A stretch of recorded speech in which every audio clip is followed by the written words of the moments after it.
Part 1, The Silent Sector. The observation post floated in the darkness between stars. It had been there for 200 years, watching, recording, waiting. Nobody remembered who built it anymore.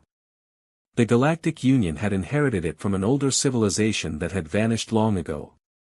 Now it served as a monitoring station for Sector 7, a quiet region of space where nothing important ever happened. Lieutenant Zara of the Kelvin Assembly sat at her station, staring at screens that showed the same information they had shown for decades. Empty space. Distant stars. Nothing that required her attention. She was a reptilian being with green scales and yellow eyes that could see in multiple spectrums. Her job was simple and boring. Watch the sensors and report any anomalies. In 5 years of service, she had never reported a single anomaly. Today would be different. The first sign appeared at 0600 hours. A small blip on the gravitational sensors.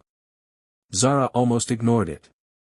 Space was full of small gravitational fluctuations. Asteroids, comets, debris from ancient battles. Nothing to worry about. But the blip grew stronger. Then it multiplied. Within 10 minutes, her screens were covered with warnings. She activated the communication system. Central Command, this is Observation Post 7. I am detecting multiple gravitational anomalies in Sector 7. Recommend immediate investigation. The response came after a long delay. Post 7, we copy. Can you identify the source of the anomalies? Zara worked her controls, trying to make sense of the data. Negative, Command. The readings are unlike anything in our database. Whatever is causing this, it is massive. Very massive. The screen in front of her suddenly cleared. The gravitational distortion stopped. Everything returned to normal. Zara blinked in confusion. Command, the anomalies have ceased. All readings are back to baseline. Another delay. Then a different voice, older and more authoritative. Post 7, this is Admiral Krex. Maintain your position and continue monitoring. Do not investigate. Do not approach. Do you understand? The tone of the Admiral's voice made Zara's scales tingle with instinct. Fear. The Admiral was afraid. Understood, sir. Maintaining position. Hours passed. Zara watched her screens with intense focus. Nothing appeared. No gravitational distortions. No energy signatures. No movement. Just empty space and distant stars.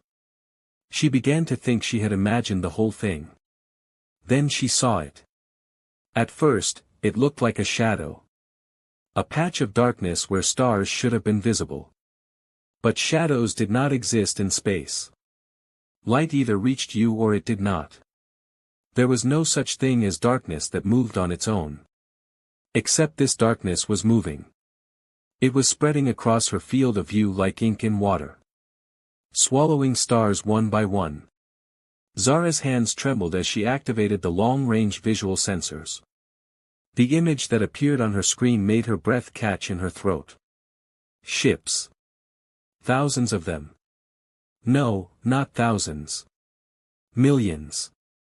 They stretched across space in a formation so vast it blocked the light from entire star systems. Each ship was identical. Black hulls that seemed to absorb light rather than reflect it. No visible weapons. No markings. No identification signals. Just silence and darkness and an overwhelming sense of purpose. Command, Zara whispered into her communicator. You need to see this. The fleet moved with perfect coordination.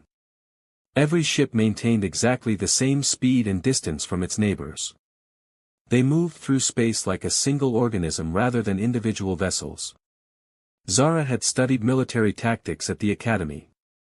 She had learned about the great fleets of history. The Draconian Armada. The Crystalline battle groups. The Mordak Syndicate. None of them had ever assembled a force like this. Admiral Krex's voice crackled through her speakers. Post 7, we are receiving your visual feed. Can you determine the origin of these vessels? Zara ran the images through her identification systems. Negative, sir. The design does not match any known civilization in the database. The hull composition is unknown. The propulsion system is unknown. Everything about these ships is completely new. She paused, studying the formation more closely. Something about it bothered her. The way the ships moved. The pattern they formed. It reminded her of something she had seen before, but she could not place it. Then she realized what was wrong. Sir, these ships are not heading anywhere. They are already here. This is their destination. The silence from command stretched for almost a minute. When Admiral Krex spoke again, his voice was tight with barely controlled panic. What do you mean they are already there? What is their heading? Zara checked her instruments 3 times to be certain. Sir, they are heading directly toward us. Toward the Galactic Union core territories. And at their current speed, they will reach the first inhabited systems in 6 days. The fleet continued its approach. Zara watched the darkness spread across her screens. She thought about the billions of lives in the systems that lay in the path of this armada. She thought about her family on her home world. Her clutch siblings. Her bond mate. Her offspring who had just hatched last season. All of them completely unaware of what was coming. Command, should I send evacuation warnings to the inhabited systems? Another long silence. Then Admiral Krex's voice, heavy with a burden she could not understand. Negative, Post 7. All information about this fleet is now classified at the highest level. You will maintain silence. No communications to any systems. No warnings. No alerts. Do you understand? Zara's scales went cold. Sir, there are billions of civilians in the path of this fleet. They need to be warned. They need time to evacuate. The Admiral's response was sharp. Lieutenant, you have your orders. The Council has decided that mass panic would cause more harm than good. We are assembling a defense force. We will stop this fleet before it reaches any inhabited worlds. She wanted to argue. She wanted to disobey. But she was a soldier. She followed orders. Even orders that felt wrong. Understood, sir. Maintaining communication silence. The screen went dark. Zara sat alone in her observation post, watching the darkness approach. She thought about the stories she had heard as a hatchling. Tales of ancient evils that lurked in the spaces between stars. Creatures that fed on civilizations. Machines that harvested worlds. Those had been just stories. Myths told to frighten young ones. Nothing real. Nothing that could actually exist. But the darkness on her screen was very real. And it was getting closer. 2 days passed. The fleet maintained its steady approach. Zara watched it every moment, barely sleeping, barely eating. She ran analysis after analysis, trying to find any weakness, any pattern, any clue about who these beings were and what they wanted. She found nothing. The ships remained completely silent. No communications. No energy signatures beyond what was needed for propulsion. No scans of the surrounding space. They simply moved forward with absolute certainty, as if they knew exactly where they were going and nothing could stop them. On the 3rd day, the Galactic Union fleet arrived. Zara watched as 1,500 warships took up defensive positions between the approaching darkness and the inhabited systems. It was the largest military force the Union had assembled in 300 years. Admiral Krex himself commanded the fleet from his flagship, the Indomitable. Zara received a direct communication from him.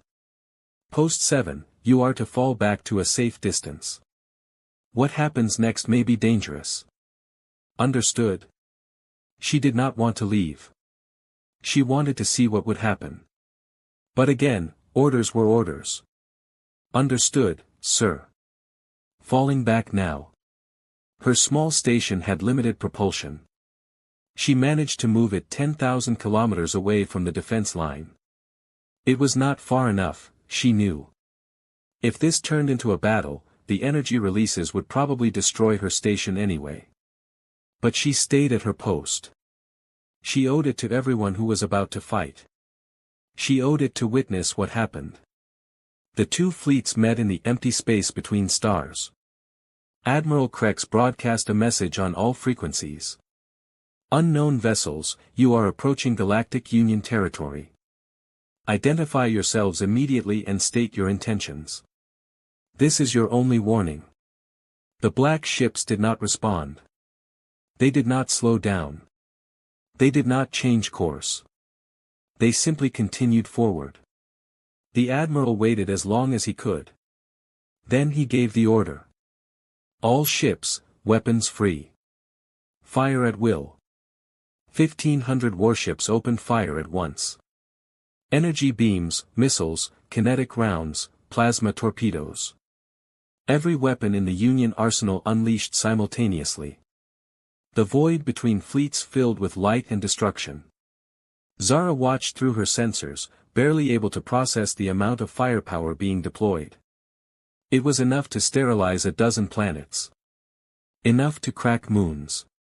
Enough to boil oceans. The weapons struck the Black Fleet. And disappeared. Not deflected. Not absorbed. They simply ceased to exist the moment they touched the black hulls. Energy beams vanished. Missiles evaporated. Kinetic rounds stopped in space as if hitting an invisible wall, then fell away into nothing. The black ships continued forward without even slowing down. Zara heard Admiral Krex's voice over the command channel, speaking to his fleet. All ships, fall back. Retreat to defensive position Beta. Repeat, fall back immediately. But it was too late. The Black Fleet reached the Union line. What happened next would haunt Zara for the rest of her life. The black ships did not fire weapons. They did not ram the Union vessels. They simply moved through the same space. And everywhere they overlapped with Union ships, those ships vanished. Not destroyed. Vanished. One moment a warship was there, filled with crew and weapons and power. The next moment, there was only empty space. 1,500 warships. 3 million crew members. The pride of the Galactic Union. Gone in less than 5 minutes. The Black Fleet continued forward without pause. They had not changed speed. They had not changed course. They had not even acknowledged that a battle had taken place. Zara sat frozen at her station, staring at the empty space where the Union fleet had been. Her mind refused to accept what she had seen. It was impossible. Ships could not just vanish. Matter could not simply cease to exist. There had to be wreckage. There had to be escape pods. There had to be something. But there was nothing. Only the Black Fleet, moving inexorably toward the inhabited systems. And ahead of them, billions of beings who had no idea what was coming. The warning nobody heard. Captain Theron of the merchant vessel Dawn Trader was having a good day. His cargo hold was full of luxury goods from the Rim worlds. He had a buyer waiting on Vela Prime who would pay triple the standard rate. After this delivery, he could finally afford to retire. Maybe buy that small station near his home system. Spend his remaining years in peace. His crew was small but experienced. Mara, his first mate, was a human from Earth. Theron had never understood why humans left their world to work on alien ships, but Mara was the best navigator he had ever employed. Kroth, his engineer, was a massive creature from a high-gravity world. He kept the ship running perfectly despite its age. And young Pip, his communications officer, was fresh from the academy but eager to learn. They were 3 days out from Vela Prime when Pip called out from her station. "Captain, I am receiving a strange signal." Actually, multiple signals. They are coming from all over this sector. Theron glanced at his displays. What kind of signals? Pip worked her controls, her antenna twitching with confusion. Emergency beacons. Hundreds of them. Maybe thousands. But they are not broadcasting any identification codes.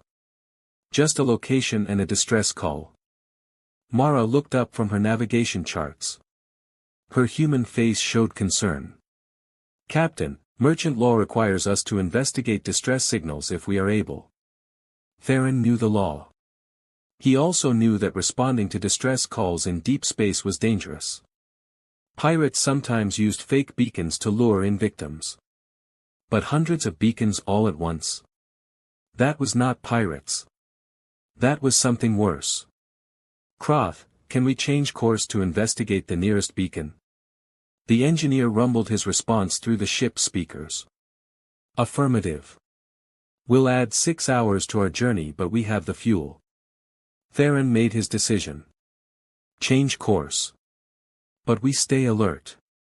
If anything looks wrong, we jump to hyperspace immediately. The Dawn Trader altered its trajectory toward the nearest distress beacon. It took 2 hours to reach the location. What they found made no sense.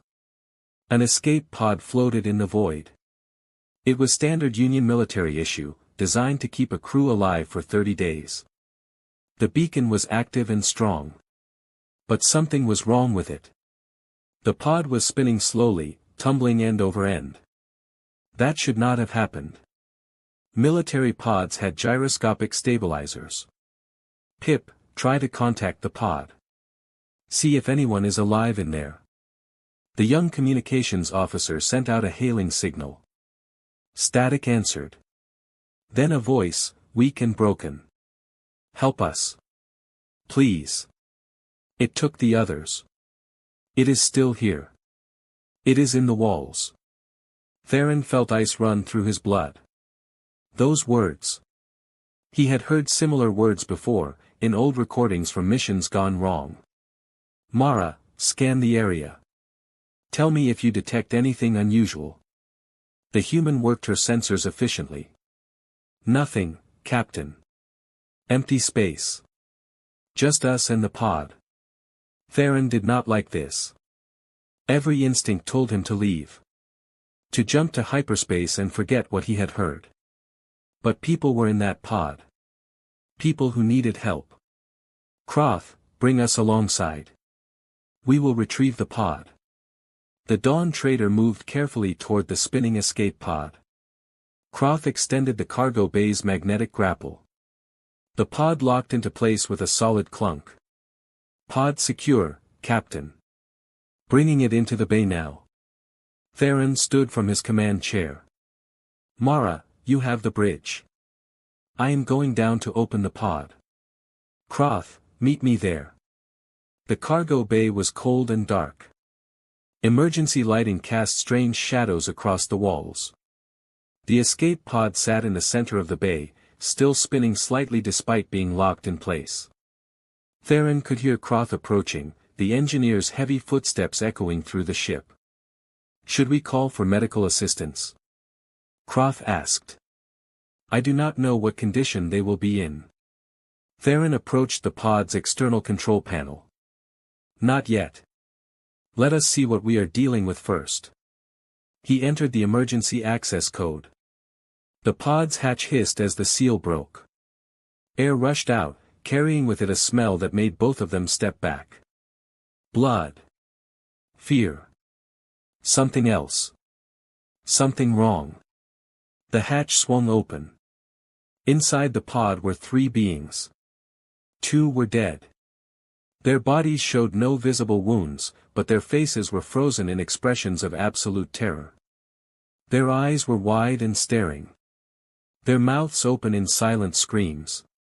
The third was alive but barely. It was a Kelvin, like Zara from the observation post. Green scales dulled by trauma. Eyes that did not focus properly. It clutched something in its hands.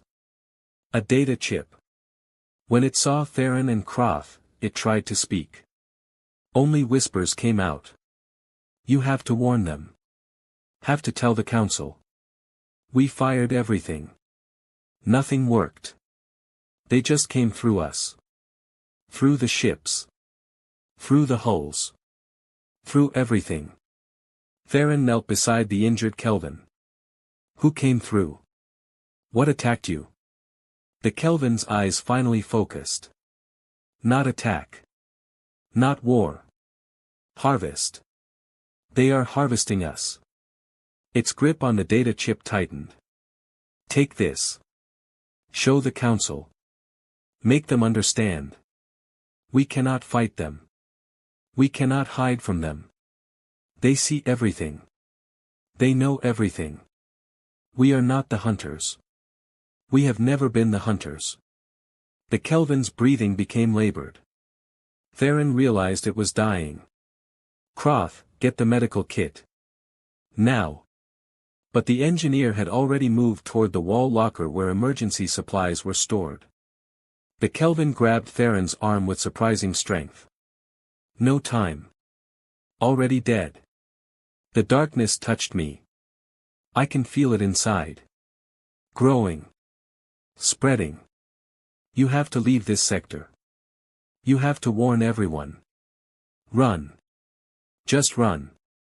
Its grip loosened. Its eyes went empty. Theron stood slowly, holding the data chip. Croth returned with the medical kit, but there was nothing to be done.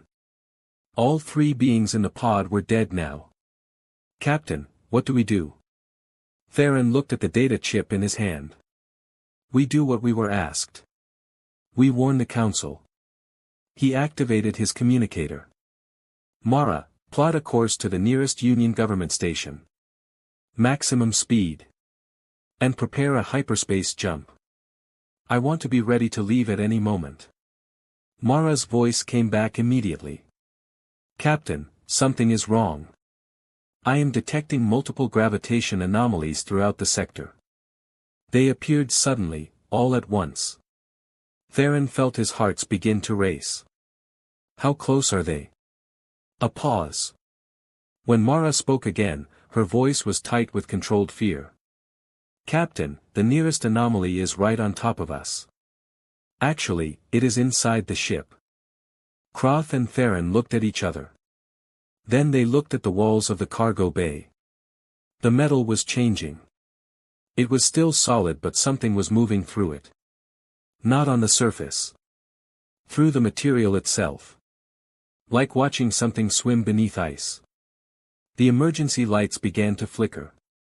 Get to the bridge, Theron ordered. Now. They ran. The ship's corridors seemed longer than Theron remembered. Behind them, the walls continued to change. The metal rippled and flexed like living tissue. They could hear something breathing. Something that should not have been able to breathe in the vacuum of space. The bridge door sealed behind them. Theron jumped into his command chair. Mara, jump to hyperspace. Any destination. Just get us out of here. The human's hands flew over her controls. Hyperspace drive is charging. 30 seconds. Pip was crying at her station. Young and inexperienced, she had never faced anything like this. Captain, I am receiving a transmission. It is not audio. It is not visual. I do not know what it is, but it is trying to enter our systems. Theron looked at his own displays. The ship's computer was filling with data. Information that should not have been possible. Mathematical equations that violated physics. Images of places that could not exist. Cut all external communications. Shut down everything except life support and engines. Croth's voice rumbled from the engine room. Captain, something is in the power core. It is not damaging anything. It is just there. Watching. 20 seconds. The walls of the bridge began to ripple. Pip screamed. The darkness was spreading across the ceiling. Mara kept her focus on her controls. 10 seconds. The darkness reached down toward them with appendages that were not really there. Theron could see through them to the metal behind, but somehow they were still solid. Still real. 5 seconds. One of the appendages touched Pip's station. The young communications officer went silent. Her body remained in her seat but her eyes were empty. Whatever had made her who she was, it was gone. 2 seconds. Theron closed his eyes. He thought about his family. His plans for retirement. All the things he would never do. 1 second. The hyperspace drive activated. Reality tore open around the Dawn Trader. The ship jumped into the space between spaces, leaving the darkness behind. The bridge was silent except for the hum of the engines. Theron opened his eyes. They had escaped. Mara was still at her station, breathing hard. Croth's voice came through the speakers. "We are in hyperspace. We are safe." But they were not safe. Pip sat at her communication station, alive but not alive. And in Theron's hand, the data chip contained information that might explain what they had encountered. Information that the dying Kelvin had sacrificed everything to preserve. "Mara, how long until we reach the nearest Union station?" The human checked her navigation display. 4 hours at current speed. Theron inserted the data chip into his console. "Then we have 4 hours to figure out what we are running from." The data began to display on his screen. Battle reports. Sensor logs. Analysis from the Union's best scientists. And at the center of it all, a simple conclusion that changed everything. The Black Fleet was not an invasion force. It was not a military armada sent to conquer or destroy. It was something far worse. It was a harvesting operation. And everything in its path, every ship, every station, every world, was simply food. Theron read the reports in growing horror. The Union had known about the fleet for weeks. They had classified the information to prevent panic. They had assembled their defense force in secret. And when that force had failed, they had made a decision. They would abandon the outer sectors. Evacuate what they could. Save who they could. And establish a new defensive line closer to the core worlds. Billions of beings in the outer territories would be left behind. Given no warning. No chance to escape. Just abandoned to the darkness. The report included a priority list. Systems that would be evacuated first. Worlds that were considered worth saving. Theron's home world was not on the list. He looked at the empty seat where Pip had been sitting. She was still there physically, but whatever had made her a person was gone. Taken by the darkness in those brief seconds before they jumped to hyperspace. "Mara, change our destination. We are not going to the Union station." The human turned to look at him. "Captain." Theron's voice was hard. "We are going to Earth. To the human home world. If the Union will not warn people, then we will." Mara stared at him. "Captain, Earth is in the outer territories. It is in the path of that fleet. By the time we get there, it might already be too late." Theron thought about the billions of beings who would die because the Union had decided they were not worth saving. He thought about his own family on a world that would never receive a warning. Then we warn them before it is too late. And maybe, just maybe, we figure out a way to stop this thing before it harvests the entire galaxy. The Dawn Trader flew through hyperspace, carrying 4 survivors, 1 empty shell, and information that could save worlds or start a panic that would doom them all. Behind them, in normal space,